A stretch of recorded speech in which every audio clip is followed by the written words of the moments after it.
Buenas, volvemos a estar por aquí dando un poquito la paliza. Vamos a seguir en este caso con la física 1 de la Escuela Superior de Ingenieros Industriales, de la UNED, y vamos a hacer el problema del examen, el problema 2 del examen de febrero de 2020, segunda semana. Bueno, es un problema de un ciclo termodinámico. La verdad es que en los exámenes del primer parcial, pues así como de mecánica, pues bueno, hay pues, una mezcla de los distintos conceptos que estudiáis sobre sólido rígido, trabajos, energías. Después hay otro problema casi siempre, que es el de termodinámica. Entonces, bueno, pues en un momento dado, hay que decir que llevad bien la termodinámica, que pensamos que es bastante más abarcable, ¿vale? Bueno, por lo menos la que veis aquí, porque la termodinámica tiene lo suyo. No es nada sencilla, pero bueno, es bastante, la que dais bastante más abarcable. Y bueno, y en ese sentido deciros que el problema no tiene especial complicación, que por supuesto hay que saberse las leyes y las fórmulas, que como siempre os decimos, las tenéis en nuestros apuntes y en cualquier, ¿vale? Sitio. Lo que pasa que decimos nuestros apuntes porque no hacemos demostraciones tediosas o innecesarias, que están muy bien en un momento dado, pero porque nuestros apuntes pretenden ser solamente un manual, no un libro de texto, ¿vale? ¿De acuerdo?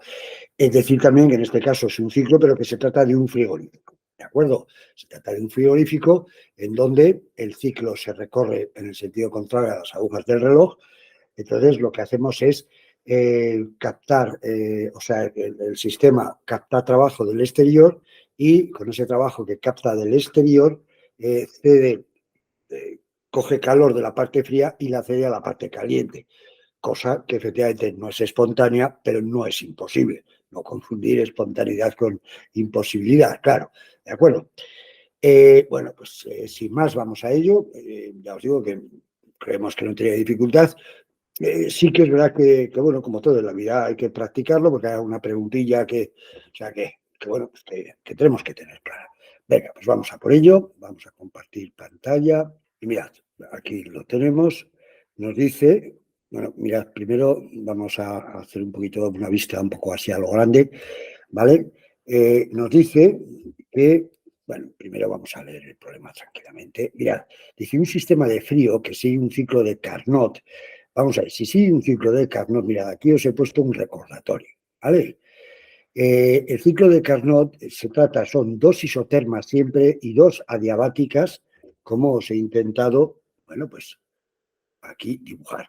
¿De acuerdo? Como os he dicho, se va a recorrer, que no está puesto, en el sentido contrario a las agujas del reloj, y entonces es cuando en la isoterma más baja fría, ahí se capta calor, ¿vale? De un foco que está a una temperatura más baja respecto de otro que está arriba, rojo, que está a una temperatura más alta. Entonces, en esta isoterma marcada en azul se capta calor de un foco frío y en la isoterma roja, que está por encima de ella, se cede calor al foco caliente, ¿de acuerdo?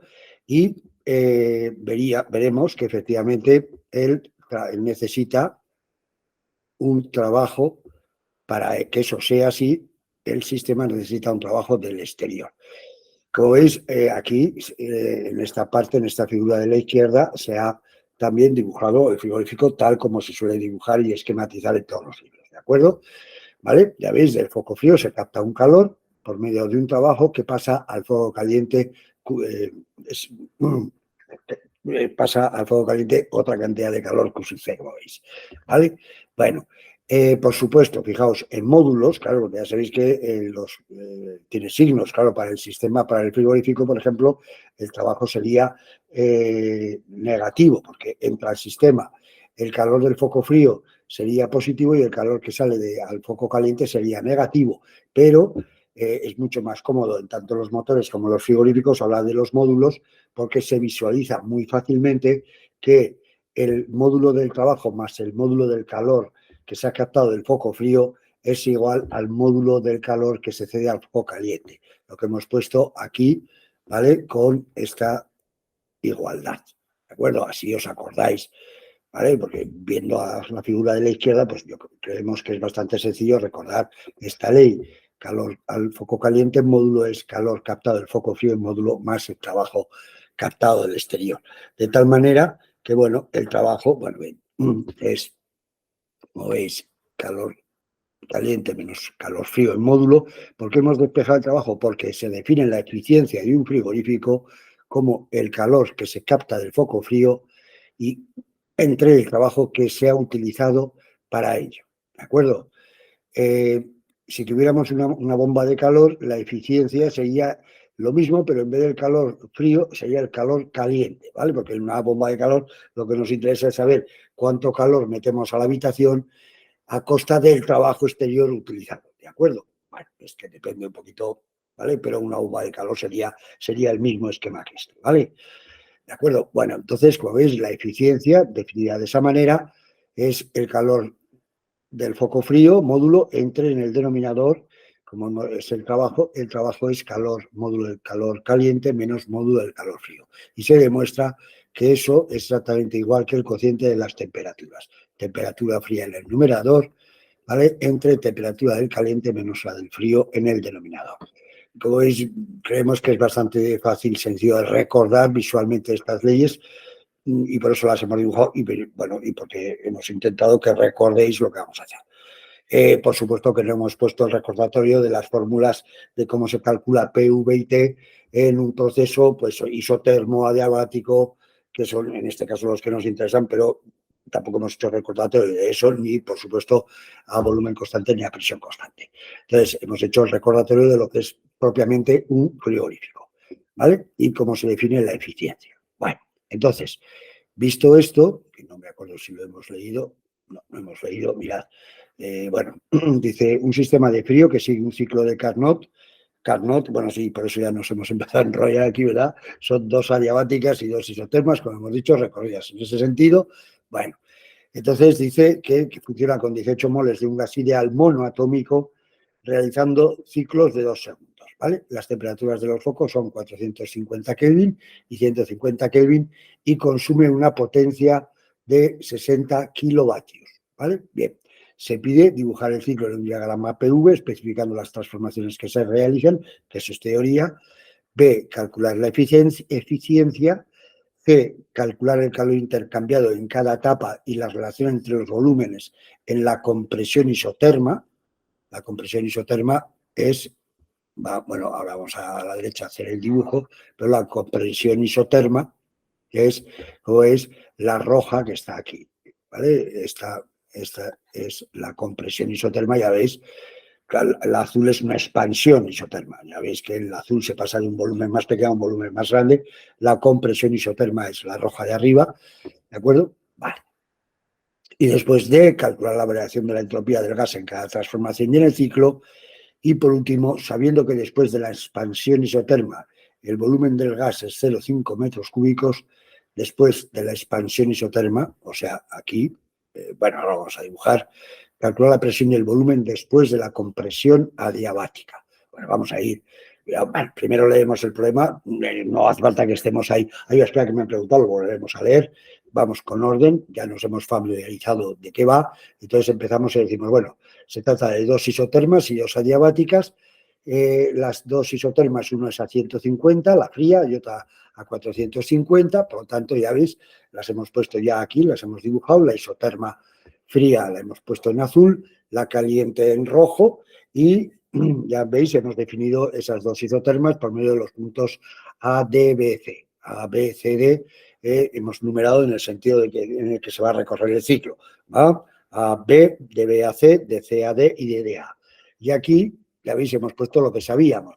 Nos han dicho que después de la expansión, dice, sabiendo que después de la expansión isoterma, que es evidentemente la expansión isoterma, es la azul, eso es, la roja es una compresión, dice, sabiendo que después de la expansión isoterma el volumen del gas es 0,5, calcula la presión y el volumen después de la compresión adiabática, o sea, en Y. ¿Vale? Muy bien. Vale, entonces, lo primero, si leemos el problema, el dibujo primero es, sabiendo la teoría, dos adiabáticas y dos isotermas, y hemos puesto los datos, el único dato que sabemos es que el volumen después de la expansión isoterma es de 0,5 metros cúbicos y aquí a la derecha arriba hemos puesto que era cada tipo de línea, ¿vale? La línea AB era una adiabática, una expansión adiabática, podemos poner que evidentemente es una expansión, ya veis que el gas ocupa mayor volumen.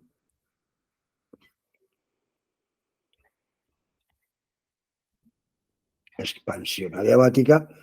Eso es. Después, la BC es una isoterma, es una expansión también, pero ya la ponemos. La CD es una diabática, ya veis que es compresión. Vale, también tontería, ¿verdad? Pero bueno, ya que me he puesto, lo pongo.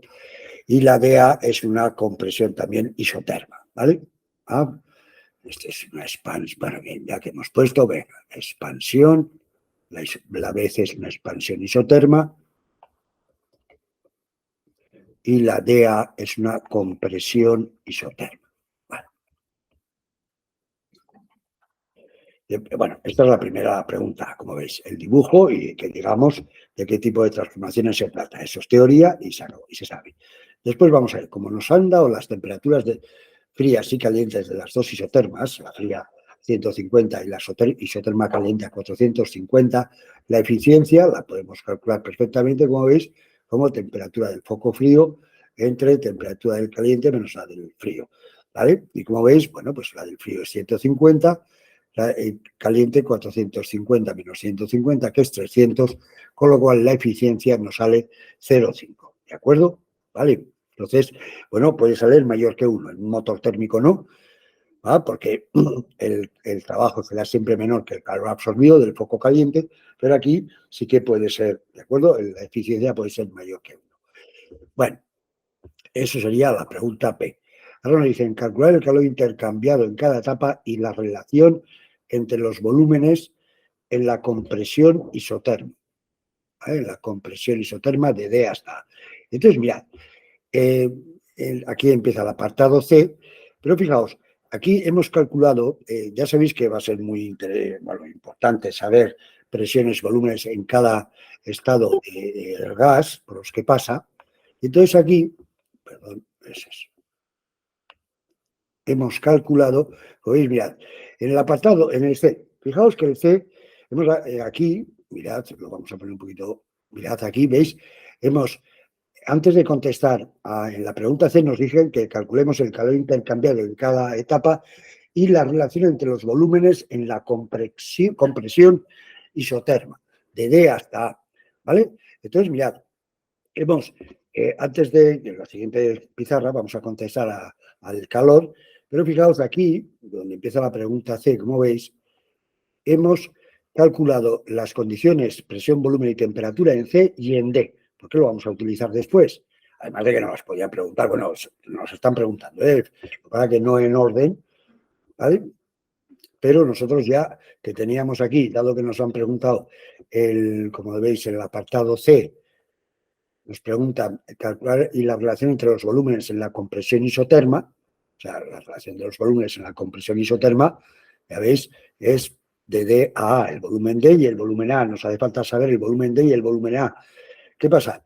En D no tenemos ni idea, o sea, solamente que estamos a 450 grados, con lo cual lo que hemos hecho aquí antes de contestar a la pregunta es, como en C sí que conocemos lo que pasa en C, y de C a D es una adiabática, pues entonces primero lo que hemos hecho es, fijaos, calcular en C, mirad, ¿qué sabemos de C?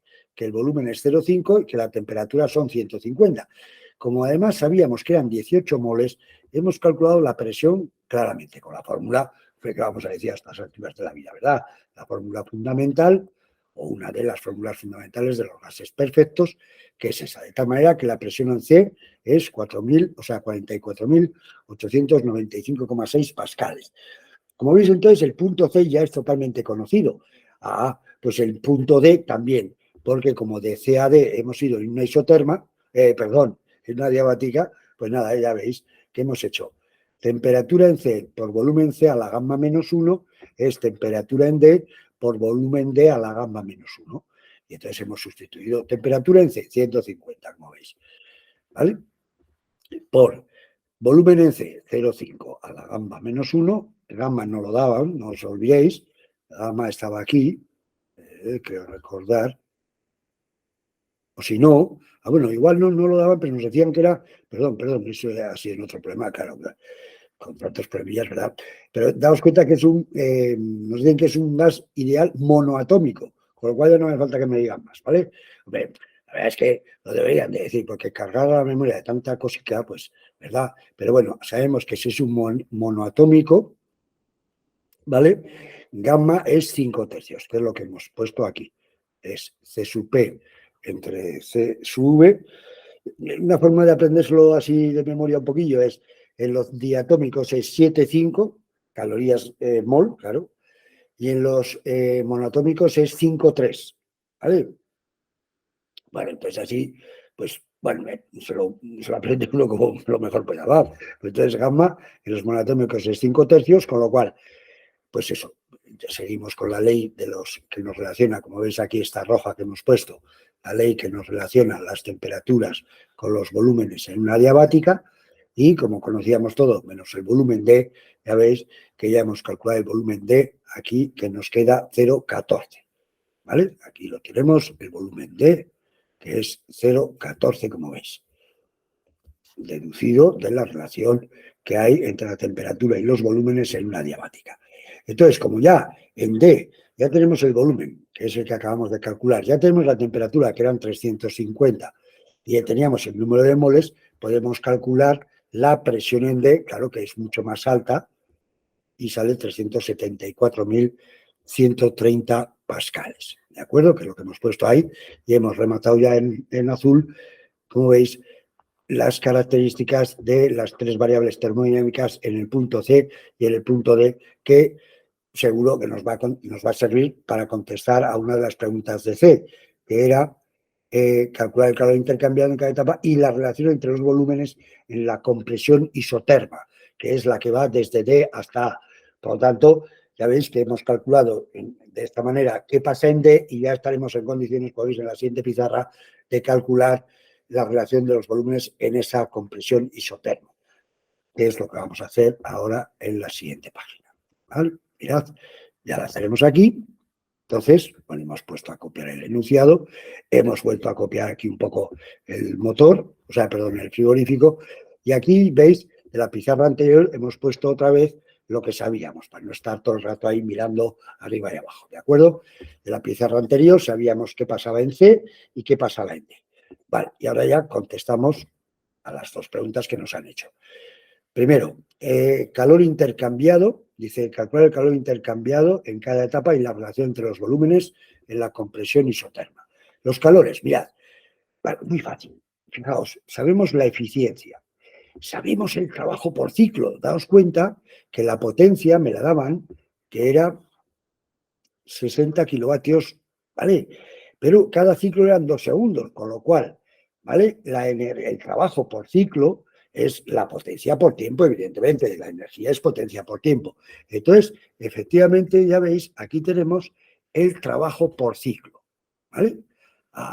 Entonces, si tenemos ya el trabajo por ciclo, como la eficiencia es el calor que se capta del foco frío entre el trabajo que se utiliza para ello, ya veis, ya sabemos, 0,5 es igual al calor captado del foco frío entre el trabajo, que es 1,2 por 10 a la 5, con lo cual el calor, ¿vale?, que se capta del foco frío es 6 por 10 a la 4 julios, ¿de acuerdo?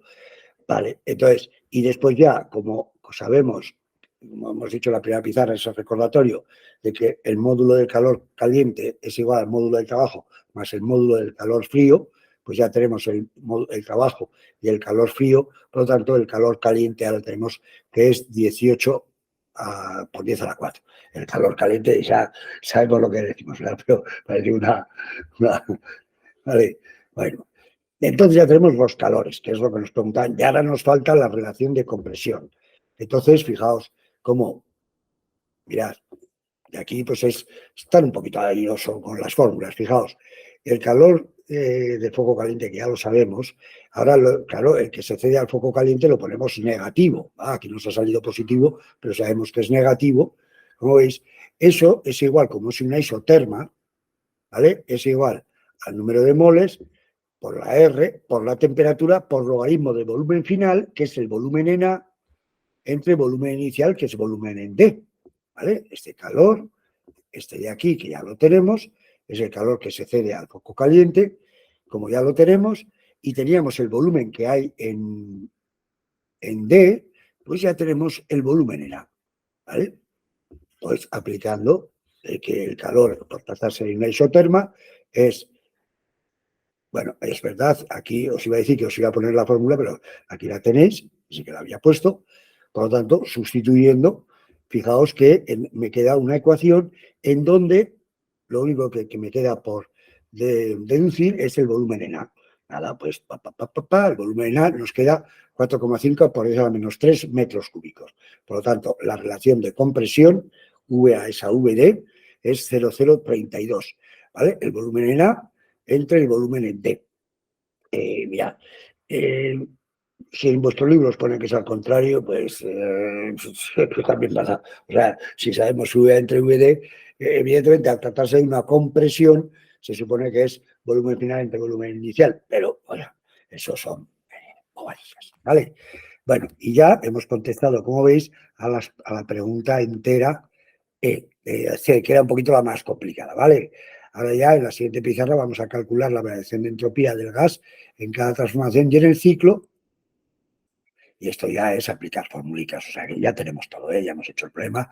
Mirad, en las adiabáticas, evidentemente, como el calor es cero, la entropía es cero, la variación de entropía, y en las isotermas, claro, como el calor, la temperatura es constante, pues nada, es en la entropía, variación de entropía en el proceso BC, pues es calor y temperatura todo con su signo. Bueno, la temperatura es siempre positiva, pero el calor con su signo.